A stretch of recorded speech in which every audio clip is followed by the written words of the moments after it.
शिवसेना नेते स्वर्गीय काका वडके यांचा आज 25वा स्मृती दिवस या ठिकाणी साजरा होत आहे। अनोख्या पद्धतीने आज स्मृती दिवस या ठिकाणी केलेला आहे। तर हा जो स्मृती दिवसाचा हा जो कार्यक्रम आहे समाजासाठी आणि संघटनेसाठी कसा उपयुक्त ठरेल त्याबद्दल आपण काय सांगाल?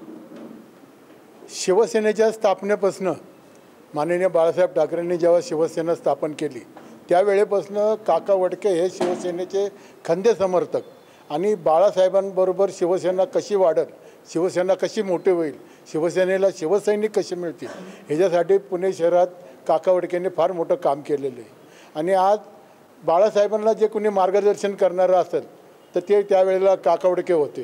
म्हणजे काही चूक झाली किंवा एखादं भाषणामध्ये त्यांना काही टिप द्यायची असेल तर हे काका वडके त्यावेळेला करू शकत होते, कारण बाळासाहेबांपुढे बोलण्याची कोणाची ताकद नव्हती।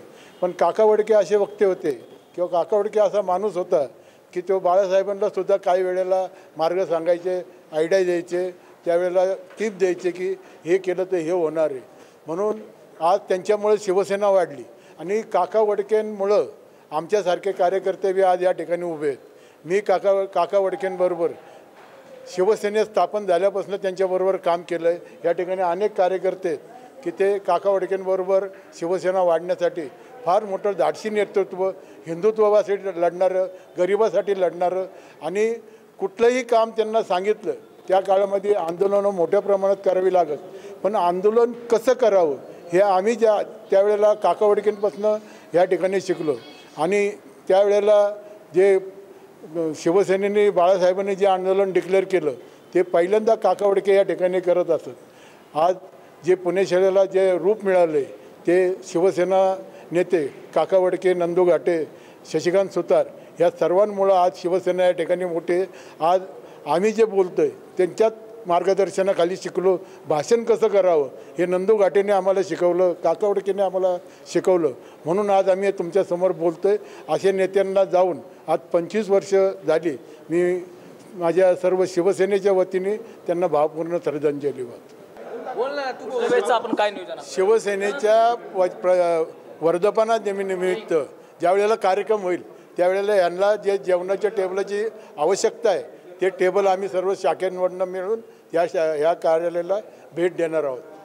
सर, हा जो असा उपक्रम केलेला आहे याची व्यापकता वाढणं गरजेचं आहे, कारण तळागाळातला जो शिवसैनिक आहे त्यांना पण काका वडकेंचं काम हे माहीत असणं गरजेचं आहे। त्यासाठी आपले काय प्रयत्न आहेत पुढं? नक्कीच पुढच्या पिढीला काका वडकेंचं काम, त्यांनी शिवसेना स्थापनेपासून दिलेली, शिवसेना प्रमुखांना दिलेली साथ आणि शिवसेना वाढण्यासाठी पुण्यात केलेली आंदोलनं असतील, गोरगरिबांना केलेली मदत असेल आणि संघटना वाढत असताना प्रत्येकाला बरोबर घेऊन जाण्याचं कसब, हे जे त्यांनी त्यावेळी राबवलं हे नवीन पिढीला माहिती व्हावं।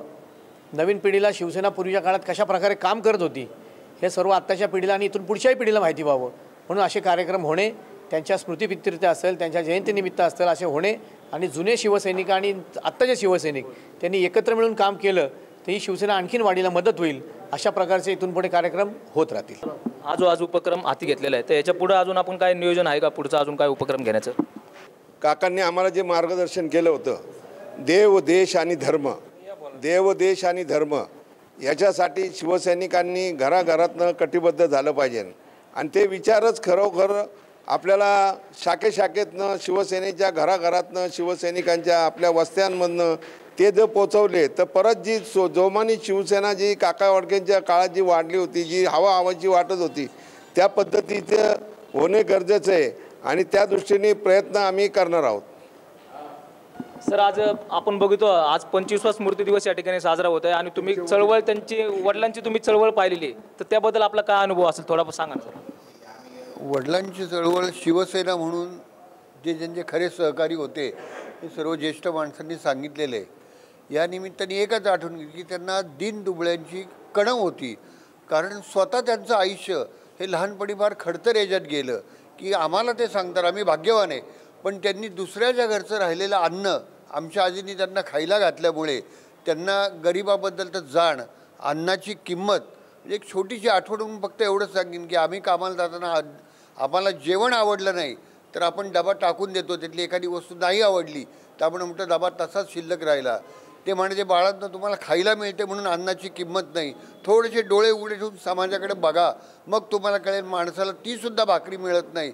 तुम्ही खाली बघा म्हणजे तुम्हाला समाधान सापडेल. तुम्हाला असं वाटतं ही भाजी तुम्हाला आवडली नाही, पण खालच्याकडे बघा त्या बिचाराला ती भाजीसुद्धा मिळत नाही आहे, तो शिळं अन्न खातो आहे. त्याच्यामुळे कधी अन्नाचा नाश करू नका.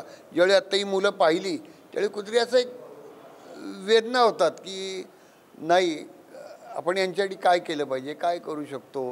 ही जी माणसं आहेत दीनदुबळ्यांची कणव ही मात्र त्यांना कायम होती. आमच्या घरात कुठलंही शुभकार्य असलं की पहिली पंगत ही जी गरीब माणसं असेल, आपला कामगार असेल, कोण असेल, यांना आमच्याकडे कधी शेवटच्या पंक्तीला जेवायला बसवलं जात नाही, तर त्यांना माना सन्मानाने पहिल्या पंक्तीला बसवायची पद्धत त्यांनी सुरू केली. ती आजपर्यंत ती तशीच चालू आहे की पहिला मान त्यांचा, मग बाकीच्यांचा, त्यांचा मान शेवट नाही. आज या ठिकाणी अनोख्या पद्धतीने स्मृती दिवस साजरा झालेला आहे. तर आजच्या या स्मृतिदिनी आज आपण काय संदेश देऊ इच्छिता समाज बांधवांना, नवीन कार्यकर्त्यांसाठी? आदरणीय स्वर्गीय शिवसेना प्रमुखांनी शिकवल्याप्रमाणे शिवसेना गेले 60 वर्ष 80% समाजकारण 20% राजकारण करते. त्याचप्रमाणे त्याचाच एक भाग म्हणून आदरणीय काका वडके साहेबांचा आज 25वा स्मृती दिन या ठिकाणी शिवसेनेच्या वतीने साजरा केला जातो आहे. आणि भविष्यातही सरांनी काही सांगितलं तर आम्ही सर्वजण त्यांना सहकार्य करू, एवढंच या निमित्ताने सांगतो. माझे 2 शब्द संपवतो. आज जे तुम्ही आयोजन केलेलं आहे याचं, या उपक्रमाचं, तर याची प्रेरणा कशी मिळाली आणि त्याबद्दल आपण खरं म्हणजे प्रेरणा कशी मिळाली म्हटलं तर काका वडके हे शिवसेना प्रमुख जसे आमचे विठ्ठल तसे हे पुण्यातले विठ्ठल होते. त्यांचं नावसुद्धा पांडुरंग. आणि काकांचं आजचा कार्यक्रम खरं म्हणजे 2-3 दिवसापूर्वी माझ्या मुलाने वाचला आणि मला म्हटलं ह्या कार्यक्रमात तुम्ही जा, कारण काकांचे फोटो माझ्याबरोबर शाखेच्या स्थापनेपासून वेगवेगळ्या कार्यक्रमातले आहेत आणि मागच्या पिढीला पण माहीत झालं की हे लोक आहेत. त्यामुळे चित्ररूपाने पेपरच्या बातम्या रूपाने काका आमच्या सहवासात कायम आहेत आणि म्हणून काकांबद्दल आदर आणि आपुलकी आमच्या मागच्या पिढीला, आताची पुढच्या पिढीला कायम राहील. तसेच आमचे या ठिकाणी बाकीचे नेते आहेत, त्यामुळे काकांबद्दल आदर आहे मला. प्रेरणा घेऊन त्यांनी या उपक्रमाचं आयोजन केलं. तुम्हाला काय वाटतं या कार्यक्रमाबद्दल? आणि प्रेरणा आणि स्फूर्ती याचंच नाव काका वडके होतं.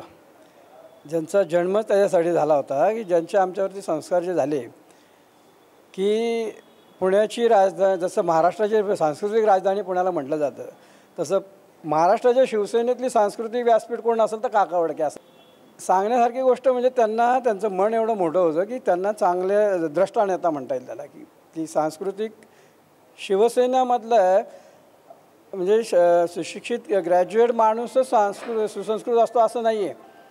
काकांच्या शिक्षणाच्या मानाने ते चांगल्या ग्रॅज्युएशन PhD वाल्याला मागे सरतील एवढं त्यांचं वक्तृत्व, एक वक्ता नेतृत्व. जरी असं आंदोलक आक्रमक नसलं तरी पण एक गरज शिवसेनेला जी होती, सगळेच आक्रमक झाले तर कोणीतरी बुद्धिवान असं एक विद्वान नेतृत्व पुण्यामध्ये लाभलं होतं. त्यांच्याप्रती आम्हाला अत्यंत आदर आहे. खूप प्रेरणा आणि स्फूर्ती आम्हाला मिळत राहिली.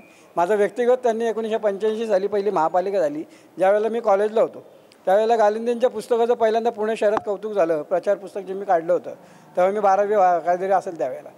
परंतु ते पुस्तक इतकं छान झालं म्हणून काकाने आमच्या वॉर्डमध्ये म्हणजे सदाशिव पेठेत येऊन कौतुक केलं होतं.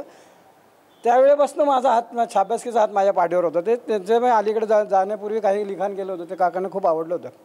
जे ज्यांच्या संग्रहालयात त्यांनी आजही माझं ग्रीटिंग जपून ठेवलं आहे. त्यांना माझी विनम्र श्रद्धांजली वाहतो.